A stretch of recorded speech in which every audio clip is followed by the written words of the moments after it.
সুন্দরী, শিক্ষিতা, লাবণ্যময়ী, ফর্সা, 26 অনূর্ধ্বা পাত্রী চাই। পাত্র ব্রাহ্মণ, ইঞ্জিনিয়ার, নিজস্ব বাড়ি, বয়স 32, বেসরকারি ফার্মে উচ্চ পদে চাকরি করে। ফোন নাম্বার, হ্যাঁ, আচ্ছা, পরেরটা পড়ছি।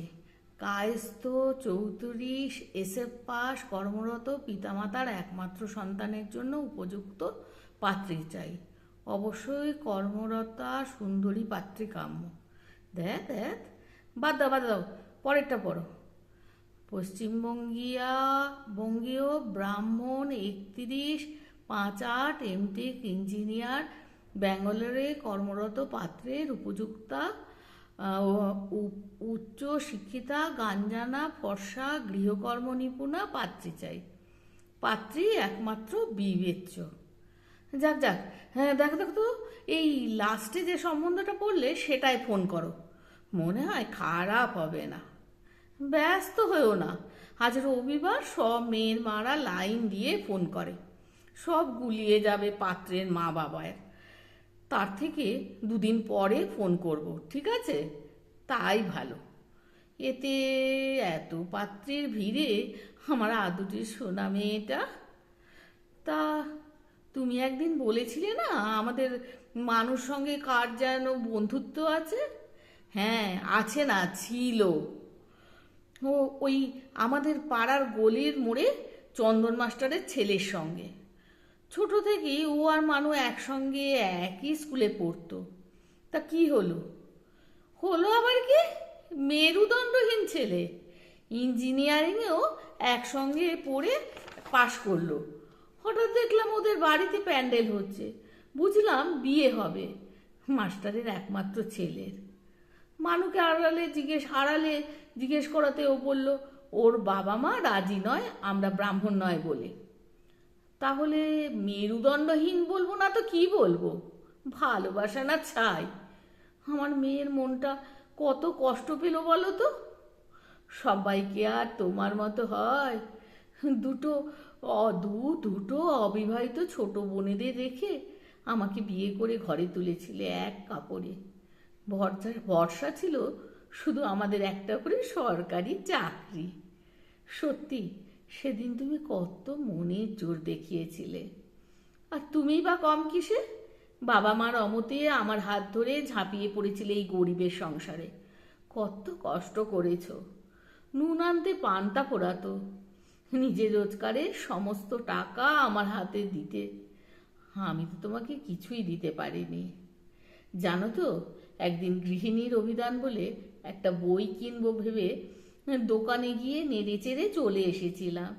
ভেবেছিলাম এই 43 টাকার বইটা না কিনলে 2 কেজি চাল হয়ে যাবে। যাক যাক, এত প্রশংসা করতে হবে না, তুমিও করেছো আমিও করেছি। এখন আমাদের কষ্টের দিন শেষ। এখন মানুমাটার একটা ভালো ঘরে বিয়ে হয়, তাহলেই শান্তি। তুমি যে আমার চিরদিনে হাসি কান্নার সাথী।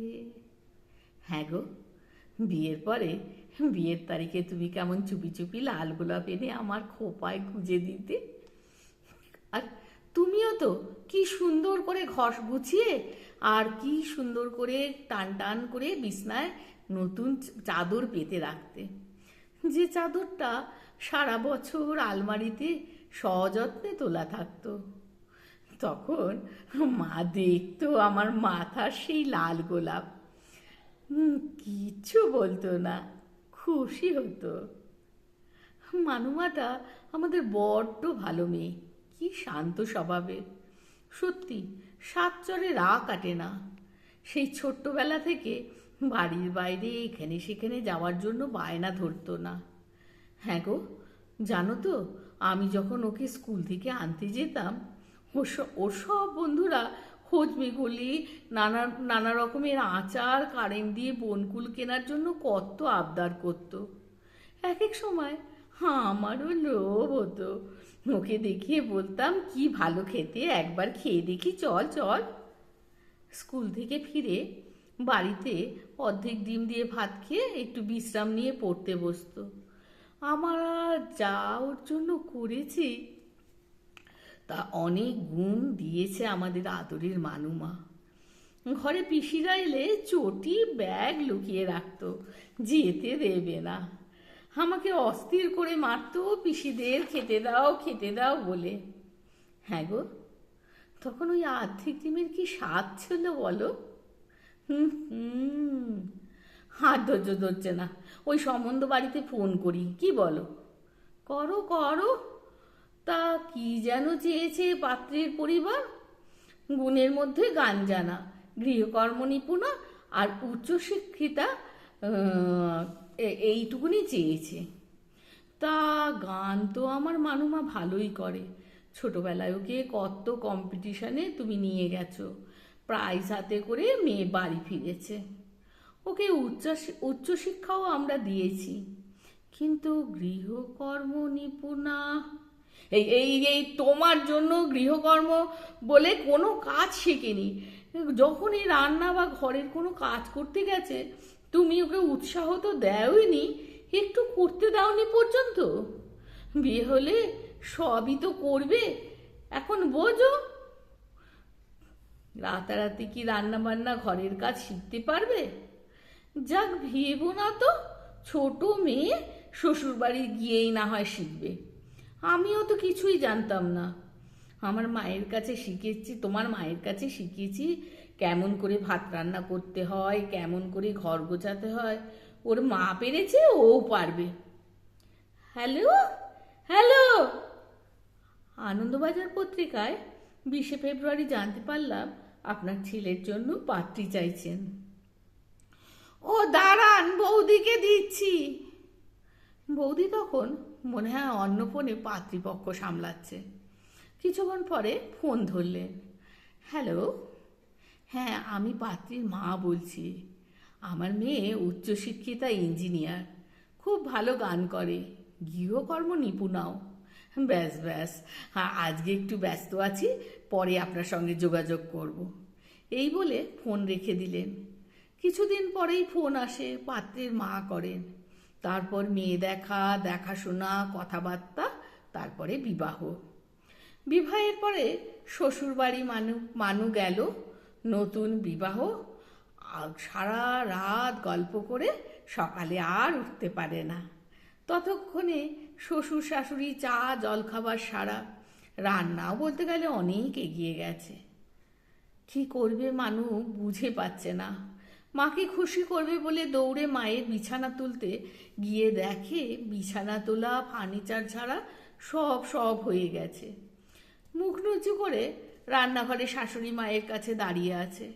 শাশুড়ি মা প্রায়ই খোঁটা মারে, তোমার মা বলেছিল তুমি নাকি গৃহকর্ম নিপুণা, এই ছিরি তোমার গৃহকর্ম নিপুণার। শ্বশুরমশাই তার একমাত্র পুত্রবধূর রোজ এই লাঞ্ছনা সহ্য করতে না পেরে সাহস করে একদিন বলেই ফেলে, ওর মা বলেছিল, ও তো বলেনি। প্রায় এই নিয়ে শুনতে হয় মানুর, একেবারে ভালো লাগে না। ও ইউটিউব হাতিপাতি করে দেখে কোথাও কি গৃহকর্ম নিপুণার ফর্মুলা আছে। মায়ের কাছে গেলে মাকে জিজ্ঞাসা করে না, মা দুঃখ পাবে বলে। এই করতে করতে কয়েক বছর কেটে গেছে। শাশুড়িমা তখন নাতি নাতনি পেয়ে ভুলে গেছে সেই গৃহকর্ম নিপুণার কথা। সারাদিন ধর দেখ করে কেটে যাচ্ছে মানুর দুই মায়ের।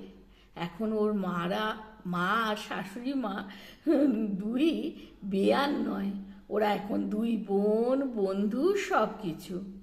বয়স বাড়ার সাথে সাথে এখন মানুষ উপলব্ধি করে ছেলে মেয়ে নির্বিশেষে সকলেরই বাইরের কাজকর্মের সঙ্গে ঘরের সকল কাজে পারদর্শী হয়ে ওঠা তো খুব দরকার। কাজের লোকের উপর নির্ভরশীলতা কমলে সংসার সর্বাঙ্গীন সুন্দর হয়ে ওঠে। তাই ও ঘরের সকল কাজ নিজ হাতে করে অফিস করার পরে। আর সেই সব ছোট ছেলে মেয়েরা যারা ওর মতোই ঘরের কাজ জানে না, তাদের উপকারের জন্য এক ইউটিউব চ্যানেল খোলে, নাম রাখে গৃহকর্ম নিপুণার ফর্মুলা।